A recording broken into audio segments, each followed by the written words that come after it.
So mga tol, usap-usapan pa rin po ang pagkapanalo ni Brandon Figueroa kay Nick Ball, kung saan muli po naging world champion si Brandon Figueroa. At hindi lang po si Brandon Figueroa ang pinag-uusapan sa boxing community, pati na din po ang kanyang trainer na si Manny Robles. Pinost po kasi ng Ring Magazine ang clip na binibigyan ng instruction ni Manny Robles si Figueroa. Sinabi nga po dyan ni Manny Robles, mga tol, "You wanna be a champion?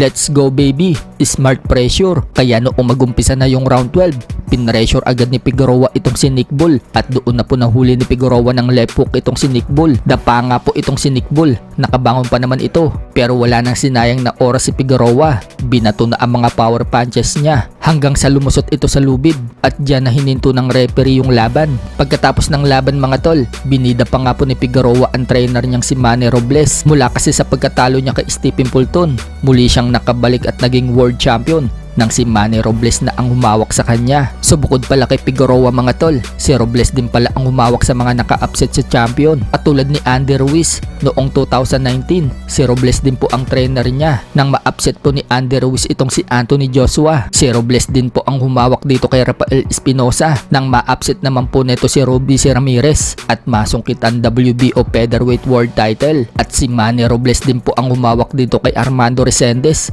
nang ma-upset naman po nito si Caleb Plant noong nakaraang taon. Nanalo pa nga po itong si Resendes, mga tol, ng Upset of the Year sa Ring Magazine Award nito lang nakaraang January. At alam nyo bang, mga tol, noong matalo itong si Ramon Cardenas kay Naoya Inoue, pagbalik po sa ring ni Ramon Cardenas, si Manny Robles po ang kinuha niyang trainer at naipanalo po ni Ramon Cardenas ang laban dito kay Eric Robles Ayala nito lang nakaraang taon, buwan ng December. Knockout po sa round 5 ang panalo ni Ramon Cardenas, kaya marami po ang nagsasabi na magaling daw talaga na trainer itong si Manny Robles.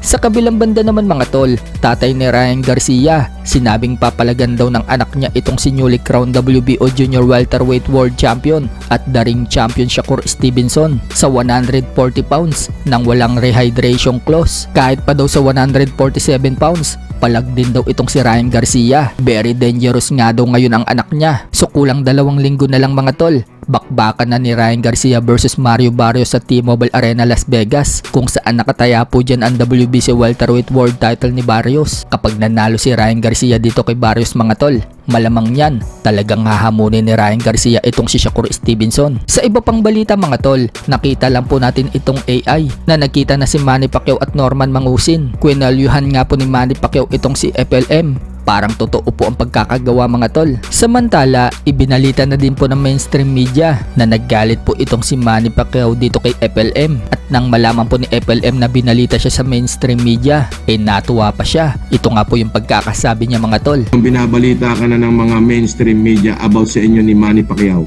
di ibalita lang nila, who cares? Anong paki ko? Ha? Popularity yun! Sobrang trending nga ng buhay ko. How popular I am.